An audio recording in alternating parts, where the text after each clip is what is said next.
¿Conoces los gastos que te puedes deducir si pones un inmueble en alquiler? ¿Sabes que en función de la fórmula que utilices de financiación para un mismo inmueble las rentabilidades pueden ser diferentes? No te pierdas este vídeo. ¡Vamos allá!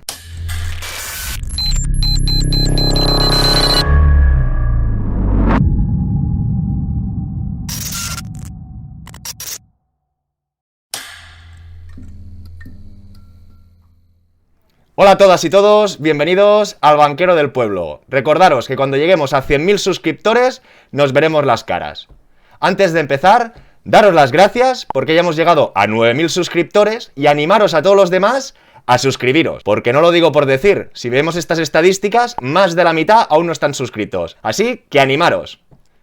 La sesión de hoy es bastante ambiciosa. Veremos rápidamente y brevemente los diferentes gastos deducibles si tenemos un inmueble que hemos puesto en alquiler. Y para terminar, daremos otra vuelta o daremos un empujoncito para todas aquellas personas que aún no hayan enfocado o quieran ver qué estrategia van a utilizar para adquirir su primer inmueble de inversión, que lo vean un poquito más claro. Empecemos. Nos encontramos en la página de la agencia tributaria, justamente en los gastos deducibles, en el cálculo del rendimiento del alquiler de un inmueble, sea vivienda, local, garaje, apartamento, turístico. Gastos deducibles. 1. Los intereses y demás gastos de financiación de los capitales ajenos invertido en la adquisición o mejora del bien, derecho o facultad del uso o disfrute, así como en su caso de los bienes cedidos con el mismo, alias intereses de la hipoteca. 2. Los gastos de conservación y reparación de los bienes productores de rendimientos. A estos efectos tienen esta consideración los efectuados regularmente con la finalidad de mantener el uso normal de los bienes materiales, como el pintado, revoco y arreglo de instalaciones, los de sustitución de elementos, como instalaciones de calefacción, ascensor, puertas de seguridad, etc. Serían los gastos de conservación y reparación. 3. Los tributos y recargos no estatales, entre otros el IBI, tasa de basuras, alumbrado, excluidas sanciones. Es decir, no nos podríamos deducir una multa, pero en este caso el IBI sí. 4. Las primas de contratos de seguro, seguro de casa, seguro de vida, en este caso si ha sido prima única o no lo han vinculado con la hipoteca. 5. Los gastos de defensa jurídica. Y en sexto lugar, las cantidades destinadas a la amortización, siempre que respondan a su depreciación efectiva. Que en el caso de la amortización encontraremos la amortización del inmueble y la amortización de los bienes muebles o del equipamiento que nosotros hayamos comprado y puesto a disposición de nuestros inquilinos. Y a continuación, no os asustéis con tantos números, voy a transcribir lo que vemos en la pantalla. Por un lado, tenemos un recorte de una explotación de un inmueble, de la declaración de renta, que eran dos titulares, y todos los datos que tenemos aquí, los ingresos, los gastos de reparación, las primas de seguro, los tributos, recargos, tasas, amortización de bienes muebles, todo esto lo vemos transcrito en este primer cuadro o en esta primera columna fiscal, que incluso lo he puesto, por si alguien lo quiere cotejar, con el orden gastos deducibles que acabamos de ver de la agencia tributaria. Es decir, en número 1 veríamos los intereses de la hipoteca, que insisto, tendríamos que fijarnos en este cuadro, que sería como la globalidad del inmueble, no entre dos. El punto 2 serían las reparaciones, 1.510. El punto 3, los impuestos, IBI, basuras. Punto 4, seguros, seguro de vida, el seguro del inmueble. El punto 5, que eran los gastos de defensa jurídica, en este sentido, aquí no estarían aplicados. Y luego encontraríamos el punto 6, sería la amortización del inmueble y la amortización del mobiliario o del equipamiento. Y aquí, ¿por qué vemos dos cuadros? Porque una cosa es nuestra contabilidad real y la otra es la contabilidad fiscal. De cara a la fiscalidad, nos deducimos los intereses de la hipoteca, solo los intereses, que es lo que nos produce un sobrecoste. Pensar que en la hipoteca tenemos capital y amortización. La amortización Hacienda, como estás comprándote un inmueble o se está pagando un inmueble, no te va a hacer ninguna deducción, solo del sobrecoste de los intereses. Pero para cada uno de nosotros, si hacemos las cuentas del cash flow o de lo que estamos ganando mes a mes, sí que tendremos en cuenta todo el pago de la hipoteca. Y de la misma manera como las reparaciones las podríamos tener en común porque es un gasto que hemos tenido anual, el tema de la amortización del mobiliario también sería un punto para darle vueltas. Porque queremos ponerlo como una entrada o queremos amortizarlo a razón del 10% durante los 10 años. Pero básicamente el punto que sería diferente del fiscal al real sería, por un lado, los intereses de la hipoteca, que nosotros para nuestro cash flow es la cuota entera de la hipoteca, y por otro lado, aquí tendríamos la ayuda de la amortización del inmueble, que en nuestro caso no lo tenemos en cuenta, pero sí sería una provisión que nosotros hiciéramos por si se rompe algo del mobiliario, tendremos alguna reparación. Pero como ya hemos hecho reparaciones y como en este caso estamos teniendo en cuenta una amortización a razón del 10%, que eran 6.000 euros, de equipar todo el piso, y a razón de ir cada año desgravándote o restando este 10%, aquí tendríamos más o menos la comparativa. De cara a Hacienda, recordaros que este es el rendimiento neto con la reducción y sobre esto tendríamos que tributar, que a razón de un marginal del 30%, por partir de un tipo impositivo, tendríamos en este caso unas ganancias netas de 1.500 euros. Y visto un poquito estos gastos fiscalmente deducibles, la contabilidad real o lo que nosotros nos llevamos en el mes a mes versus esta contabilidad fiscal, vamos a saltar al segundo punto: cómo enfocar la inversión de inmuebles. Pensar que con el material que hay actualmente subido, os animo a que miréis a la lista de hipotecas porque encontraremos diferentes vídeos que enfocan diferentes apartados de este tipo de inversión. Para cualquiera de nosotros, el punto de partida lo podríamos resumir en 3 aspectos. El primero de todo, nuestra liquidez o ahorros, que ya sabéis que nos harán falta para esa entrada o para comprar al completo un inmueble. Y de aquí también tendremos diferentes variables en función si hay otros inmuebles para utilizar la doble garantía o si tenemos fondos o activos invertidos con la opción de pignorar. El segundo gran punto serían nuestros ingresos o la capacidad o el ratio de devolución disponible. A partir de nuestros ingresos, tengamos nómina o seamos autónomos, tendremos que calcular ese 35%, descontar las otras deudas vigentes y ver si este ratio disponible nos va a dar para poder hacer otra adquisición o para poder tener otra deuda. Y en tercer lugar tendríamos nuestra finalidad, que sería un arma de doble filo, de la finalidad real a la expectativa a la posible finalidad que se pueda justificar. En función de cada uno, si ya tiene inmuebles, si no tiene inmuebles, si vive de alquiler, si no vive de alquiler, si tiene más o menos propiedades, en alquiler o no alquiler, función de la historia, el plan, de dónde venga cada uno, podrá justificar de mejor o peor manera esa finalidad para su adquisición. Y una cosa es lo que uno necesite, otra lo que pueda hacer, o otra lo que le convenga. Y pensar que en el tema de la finalidad, aparte de la coherencia o no que haya, también siempre acabaremos dependiendo del gestor oficina y de la entidad. Por eso os animo a ver diferentes vídeos en este sentido, y en el vídeo de hoy le vamos a dar otro punto de vista o una vuelta a un mismo inmueble, como en función del sistema que utilicemos, no tiene que ser mejor o peor por financiar más o menos, insisto. Tendremos que ir al milímetro de detalle. Gracias a todas vuestras peticiones y comentarios, en común he podido recomendar varios vídeos que han sido el mismo. Por eso me veo un poquito con la obligación de enseñaros estos 4 o 5 vídeos que quizá nos dan otro punto de vista, os pueden ampliar un poco de información a la hora de decidir a enfocar vuestra próxima adquisición.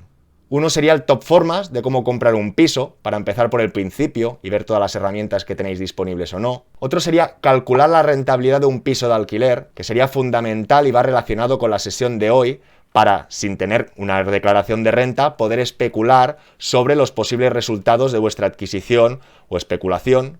Otro vídeo es saber cuánto me puedo hipotecar, que va muy relacionado en el sentido de la finalidad, pero como he insistido o he remarcado, una cosa es la expectativa, otra cosa es la realidad y lo que se pueda conseguir.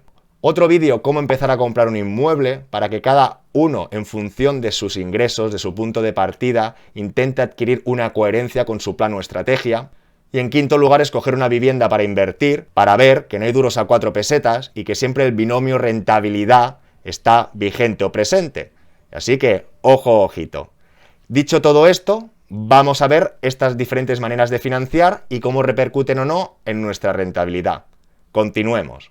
Como os comentaba, y os los dejaré en la descripción, es fundamental tener un poquito la idea, más que intuición, de por dónde van los números de rentabilidad. Por eso os recomendaba el vídeo de cómo calcular la rentabilidad de un piso de alquiler, y os dejaré este Excel para que vosotros podáis hacer vuestras especulaciones. Aquí jugando con el cuadro, en función si la hipoteca es al 70, al 60, veréis la entrada que necesitáis, que no necesitáis, si hay que poner reformas, si hay comisión, no comisión, para ver ese resultado, hipotético resultado que vosotros buscáis, si os encaja, y entonces seguir avanzando en esa dirección. En este otro Excel, que no está para compartir, porque serían los números literales de una operación, ahora especulando o cambiando los puntos de partida para ver, con toda la otra información ya rellena o completa, cómo hubiesen salido estos números. Como decíamos, aquí tenemos lo que sería un ejercicio fiscal de un piso alquilado. Las cuentas fiscales, donde veríamos la retención si el marginal fuera al 30, y nuestras cuentas. Tantos ingresos y en mensual, ¿no? Un alquiler de 640. Las reparaciones del primer año del inmueble fueron 1.500, los seguros, los impuestos. Al final, la ganancia neta serían 1.500 euros, 125 euros al mes, que respecto a la aportación inicial, aproximadamente 26.000 euros, representaría un 5,62. Como quiero entender que las reparaciones han sido esporádicas porque hemos adecuado un inmueble, yo entiendo que cada año no nos vamos a estar gastando 1.500 euros en ese inmueble. Por contra, sí que la amortización del inmobiliario, que fueron 6.000 euros de todo el tema de camas, electrodomésticos, etcétera, sí que lo voy a ponderar con la propia amortización fiscal. Si no, tendría que añadir aquí ese gasto de ese desembolso. Al final, como os he dicho muchas veces, se trata de comparar peras con peras, manzanas con manzanas. No me voy a entretener más aquí y vamos a ver las diferentes financiaciones. Aquí encontraríamos la inicial, una hipoteca al 80% a 30 años al 1,5. Como comentaba, he eliminado las reparaciones para tener un poquito más la visión de la rentabilidad real. Y pensar que aquí no estamos hablando de rentabilidad bruta, ya estamos hablando de rentabilidad neta, ya que hemos restado, a razón de este 30%, que cada uno en función de su tramo y de su marginal tendrá un valor u otro, pero ya hemos determinado el beneficio neto. Con lo que con una hipoteca a 30 años al 1,5 tendríamos la cuota de la hipoteca, que serían esos 225 euros al mes, con todos los gastos, y tendríamos netos 262 euros al mes, que sería una rentabilidad versus la aportación inicial de un 11%. Perfecto, continuemos. Y continuaríamos con la misma operación sin hipoteca. Al no tener hipoteca, vemos automáticamente como los intereses de la hipoteca no se pueden deducir porque no hay. Como hemos dicho, también quitamos las reparaciones y veríamos que obtendríamos una ganancia neta mensual de 478 euros, que versus la aportación inicial serían un 6,77. Aquí podríamos apreciar como la renta mensual casi es el doble, en el primer caso 262, que por 2 serían 520, aquí 478, casi 480. ¿Pero por qué es más rentable? Porque en este caso solo hemos invertido 26.700 euros y en cambio sin hipoteca tienes que pagar 84.800. Es decir, todo y que la rentabilidad es un poco menos del doble, la aportación inicial sí que es menos de la mitad de lo que se ha aportado en el otro caso. Seguimos con variables. En este caso sería una hipoteca al 70%, un ejemplo de hoy de Open Bank al 3%. Ya nos quitan un poco de entrada, ya es al 70%, porque diríamos que es segunda vivienda. Y al ser segunda vivienda, tampoco nos la dejan devolver a 30 años, sino a 25. Y con este escenario, ¿qué contemplamos? Que la cuota de la hipoteca nos ha subido, a favor también nos deducimos más intereses, pero nuestras ganancias serían 250 euros al mes, que versus esta aportación inicial, que es más que 27, porque está claro que nos financian menos con la hipoteca, tendríamos una rentabilidad de un 8,88. Y aquí me ha hecho gracia una cosa, o la veo interesante, y es que a veces la fiscalidad juega a nuestro favor. Entenderme, pero menos da una piedra. Si en vez de firmar esta hipoteca al 70%, al 3%, como tenemos aquí, con esta cuota de hipoteca, etcétera, la firmáramos al 4%, podemos comprobar como de pagar 1.500 euros de intereses serían 500 euros más, podemos comprobar como en vez de pagar de hipoteca 242 pagamos 269, es decir, las ganancias sin impuestos tenemos una diferencia de 27,40 euros, que sería la misma diferencia neta de estas cuotas. Pero nos damos cuenta que después de impuestos, como en el tema contable de impuestos nos deducimos no por el capital amortizado, sino por esos intereses, esta diferencia, que nos podría parecer a priori de 27 euros muy elevada, se ve un poquito aminorada hasta 22 euros. También está claro que estamos hablando de un inmueble de 73.000 euros, que en este caso la hipoteca son 51.000. Pero cuando muchos de vosotros, variable o fija, y decimos depende, yo todo lo que sea especular, no me gusta especular tanto, con lo que la dejaría fija. Prefiero que se me merme la rentabilidad, pero yo saber fijo lo que me va a entrar. Y en positivo o a favor, aunque sea de menor importe, para entendernos, este incremento de intereses ayudaría a minorizar nuestra diferencia. Y siempre con todas las premisas. Partimos de un impuesto del 30%. En función de los ingresos de cualquier otra persona, puede ser mayor, puede ser menor, y esto se podría haber incrementado o disminuido. Saltando estos ejemplos del 70%, nos vamos a los ejemplos del 60%. Aquí ya cambia un poco la película. ¿Por qué? Esto es otro ejemplo con Santander. Al tú decir que es una hipoteca de inversión, de entrada ya te dan como mucho el 60%, y es que además te acortan el periodo de devolución a 15 años. Con lo que la cuota va a subir bastante más. Quizás sí que pagamos a largo plazo los mismos intereses, porque de 25 a 15, como vamos a pagar menos tiempo, vamos a pagar menos, pero hasta qué punto nosotros vamos a poder soportar, o hasta qué punto la operación va a ser rentable para soportar ese aumento de cuota. Con lo que nos daríamos cuenta las ganancias netas 172 euros, que ya sería un 5%, porque la aportación inicial se eleva bastante. De la misma manera antes que hemos hecho 3,4, aquí 4,3. Una cuota sería 302 y la otra 323. Aquí vemos 323 y aquí 302. Podemos ver cómo estos 21 euros de diferencia después del impacto fiscal se reduce a 17, con lo que aquí tenemos un 5 y en cambio la otra operación un 5,5. Pero para que veáis que a veces podemos pensar que la rentabilidad se verá mucho más mermada por tener muchos más intereses, insisto, ojo con este capital, con esta operación concreta, pero es para que no deis nada por hecho. Y lo que sí me parece muy interesante son las conclusiones. A continuación podemos ver este cuadro resumen que lo he organizado a favor de la rentabilidad. Pero muchos de vosotros, cuando hablamos de diferentes importes, me decís, banquero, pero de importes más bajos, o de 20, o de 30, o de 40, o de 60, o de 70. No se trata de hacer ejemplos con estos importes, sino como hemos dicho, en función de la entrada que tenga uno, que aquí estaríamos de acuerdo. Pero ya no es la entrada. ¿Qué nómina tienes o no tienes? ¿Tienes alquiler? ¿Tienes otras hipotecas? ¿Te puedes endeudar más? Y en tercer punto, la finalidad. Esa finalidad nos marcará o en ciertas circunstancias nos determinará qué financiación podemos hacer o no. Si alguien no tiene ningún inmueble, su primer inmueble lo podrá justificar como él quiera. Pero si alguien ya tiene 2 pisos en alquiler, una segunda vivienda, una hipoteca compartida de su primera vivienda, ¿hasta qué punto este argumento con el banco le va a poder llevar al éxito? Dependerá si la operación queda en oficina o no queda en oficina, si el gestor tiene ganas de hacer negocio, no tiene ganas de hacer negocio, o de su habilidad para explicar una historia o un cuento. Y como hemos defendido y hemos comentado aquí muchas veces, hasta que no se demuestre lo contrario, la finalidad de cada adquisición es lo que tú quieras que sea. Lo dicho, vamos al lío. Aquí podríamos ver que la operación más rentable de este ejemplo es la hipoteca al 80%. Es la que tendremos que poner una aportación inicial de 26.700 euros, pero tendremos que tener una coherencia para poder justificar que sea primera vivienda. Las otras 2 operaciones más rentables serían las hipotecas hechas al 70%, que todo y que el periodo de devolución ha bajado, continúan teniendo una rentabilidad media bastante buena. En el punto de equilibrio encontraríamos comprar el inmueble a tocateja. Eso sí, hablamos de otras cifras.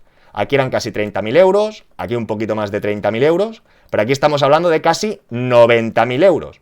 ¿Me explico? Cambia. Y todo y para hacer ese desembolso tan importante, la rentabilidad media obtenida no llega a un 7%. Y en este caso, que quizá hay gente que se ha sorprendido, no lo sé, o yo esperaba ese impacto, en el mejor de los casos que financiáramos al 60%, porque es inversión, todo y que nos estamos apalancando con el banco, en este sentido, la rentabilidad no es superior a comprar a tocateja y es inferior a otros tipos de financiaciones. En gran medida se ve fastidiada porque el periodo de devolución que nos hacen son 15 años, con lo que si el banco sabe que vas a especular, te pide más de tu bolsillo para que tú especules.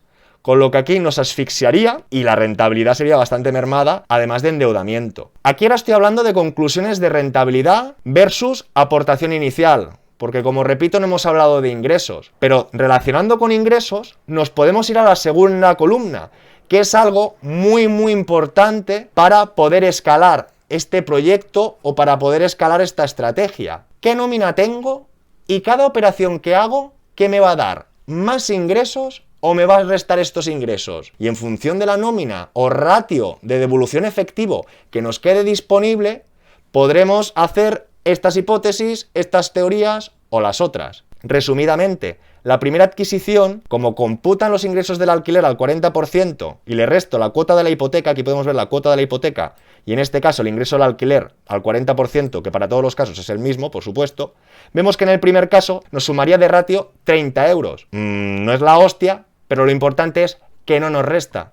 Que de cara a otra adquisición, si nosotros tenemos entrada y nuestro punto débil fuera, por ejemplo, la nómina, podemos estar tranquilos porque esta operación nos ayudará o en todo caso nos sumará y podremos hacer otra.